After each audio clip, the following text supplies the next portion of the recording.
I grew up in the small town of Millfield, a quiet place where everyone knew each other. It wasn't much, just a main street with a handful of shops, a church, a high school that doubled as a community center, and a single factory that kept most of the town employed. Millfield manufacturing wasn't fancy, but it was steady work, and in a town like ours, steady work was gold. Among the folks working there, nobody was more respected than Henry Calloway. Henry wasn't just an engineer, he was the engineer.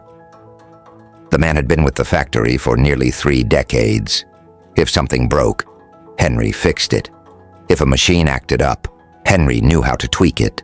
Some folks joked that he could hear a gear whirring wrong from a mile away. The truth was, Henry had built the factory's entire operational system from the ground up.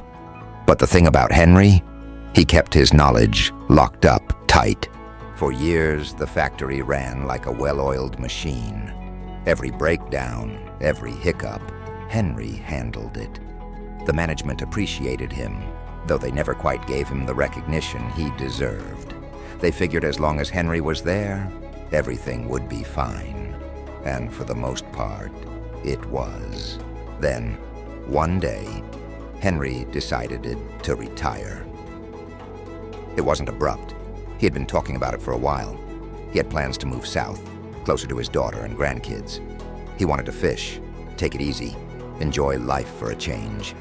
Everyone wished him well, and on his last day, the factory threw him a big party in the break room. Folks clapped him on the back, shared stories, and sent him off with a gold-plated wrench as a keepsake. The trouble started about a week after Henry left. At first, it was little things, machines running a little slower, some minor breakdowns that the maintenance crew struggled to fix. The factory had other engineers, of course, but none of them had Henry's decades of experience. They had relied on him so much that when he left, it was like losing the town's only doctor. A month in, things were falling apart. Literally. Machines jammed, production slowed. The factory started missing deadlines. The new head engineer, a sharp young guy named Ben Carter, did his best. But Henry had left no notes, no manuals, no blueprints of his fixes. Everything had been in his head, and now that head was sitting on a dock somewhere in Florida, sipping iced tea. The factory's manager, Mr. Douglas, had no choice but to call Henry. "We need you," he admitted, almost embarrassed. Henry, being the kind man he was, agreed to come back for a visit. When Henry walked into the factory that morning, he saw the panic on people's faces. Workers whispered, eyes filled with worry. The air felt heavy, like the whole place was holding its breath. He took one long look around and sighed. Then he rolled up his sleeves. For the next few hours, Henry moved from machine to machine, fixing, tweaking, making adjustments no one else understood. Ben and the other engineers watched closely, taking notes. But then, something unexpected happened. Henry stopped. He looked at the young engineers gathered around him and shook his head. "This ain't right," he said. "I shouldn't have to be here." Ben stepped forward. "Henry, we need you. None of us know how to run this place like you do." Henry nodded slowly. "And that's the problem." The room fell silent. Henry wiped the sweat from his brow and continued.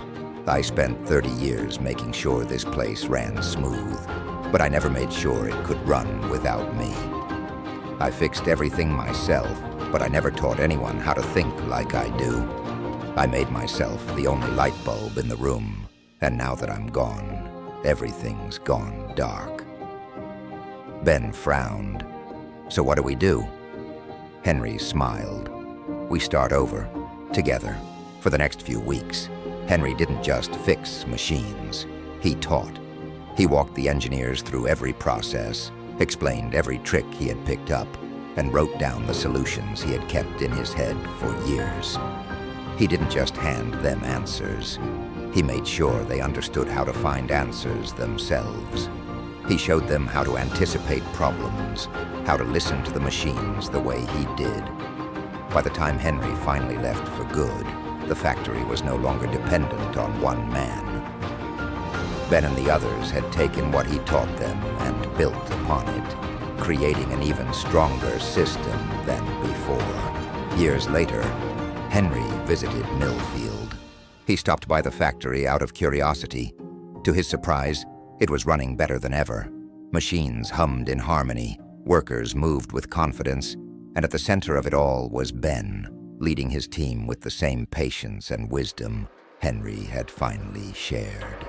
As Henry stood there, watching, a worker passing by gave him a nod and said, "Glad you came by, Henry. You really built something here." Henry chuckled and ran a hand over the gold-plated wrench he still carried in his pocket. "Guess I did," he murmured. The lesson?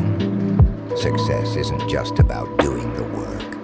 It's about making sure the work can live beyond you. A true legacy isn't what you do, it's what you leave.